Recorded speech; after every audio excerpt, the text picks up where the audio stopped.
நம்மளுடைய உறவுகள்னு நம்ம முடிச்சோம் இல்லைங்களா? உறவுகளை ரீசார்ஜ் பண்ணோம் அப்படின்னா, முதல்ல நம்ம உறவுன்னோன நம்மளுடைய ஞாபகத்துக்கு வர்றது நம்மளுடைய தாயும், தந்தையும் தான்.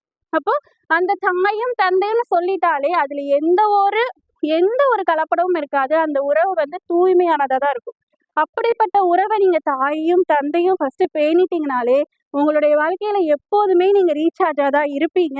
அதுக்கு எந்த ஒரு சந்தேகமும் கிடையாது. அத பேணக்கூடியவங்களா இருங்க இன்ஷா அல்லாஹ்.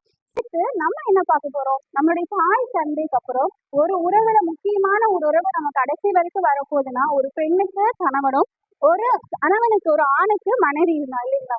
அப்படிப்பட்ட உறவுல இருந்துதான் நம்ம ரீசார்ஜ் அடிக்கடி பண்ணக்கூடியவங்களா இருக்கணும். அந்த உறவை நம்ம எப்படி பேணணும்னு சொன்னா, நம்ம அந்த உறவு மூலமா ரீசார்ஜ் பண்ற அளவுக்கு நம்ம அவங்களுக்கு இருக்கோமா? அவங்க நம்மளுக்கு இருக்காங்களா? ஒரு பெண் எப்பெல்லாம் 1000 உறவுகள் அவங்கள ஏதோ சொல்லட்டுமே, ஒரு கணவன் நம்ம கூட நின்னுட்டாங்கன்னு சொன்னா, அந்த பெண் வந்து ரொம்ப ரொம்ப தைரியமா, ரொம்ப ஸ்ட்ராங்கா எங்க வேணா போயிட்டு வந்துருவாங்க.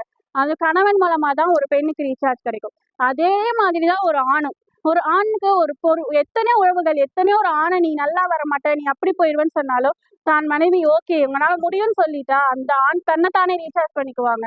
அதுதான் முக்கியமான உறவு. அந்த உறவை மட்டும் நீங்க பேணி, அதன் மூலமா நீங்க ரீசார்ஜ் ஆயிட்டீங்கன்னு சொன்னா, இந்த உலகத்துல நீங்க எத வேணாலும் நீங்க சக்சஸ் ஆக்கலாம். அதுதான் என்னுடைய ஒப்பீனியன். உங்களுடைய ஒப்பீனியனை கமெண்ட் பண்ணுங்க. அஸ்ஸலாமு அலைக்கும் வரஹ்மத்துல்லாஹி வபரகாத்துஹு.